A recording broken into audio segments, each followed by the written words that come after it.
जान्हवी, जान्हवी तू काय एवढी अपसेट आहेस?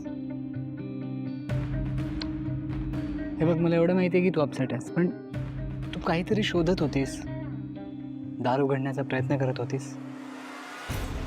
काय झालं होतं?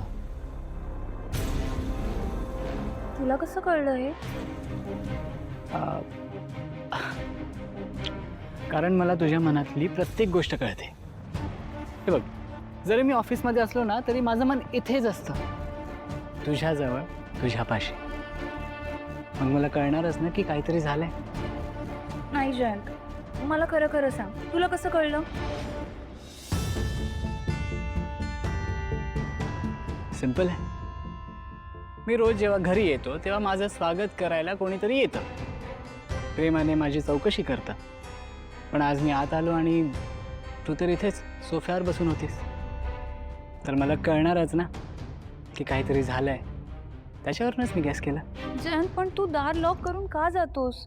तुला माहितीये हे दार उघडायला आज मी किती धडपड केली, किती प्रयत्न केले, हात दुखायला लागले माझे, तरी हे दार उघडेना.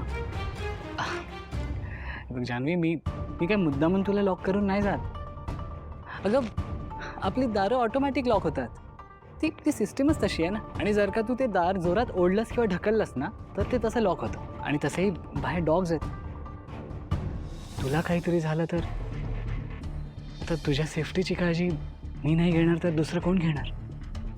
हो, असं आहे का?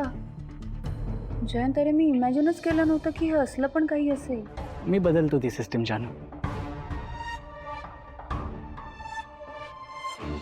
तुला एक सांगू, मला ना सगळे जानू म्हणतात, पण जेव्हा तू मला जानू म्हणून हाक मारतस ना तेव्हा मला खूप आवडतं, खूप भारी वाटतं.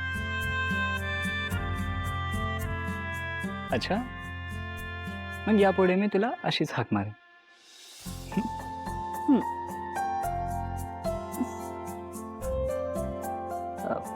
जानू, तुझा चेहरा अजूनही पडलेलाच आहे.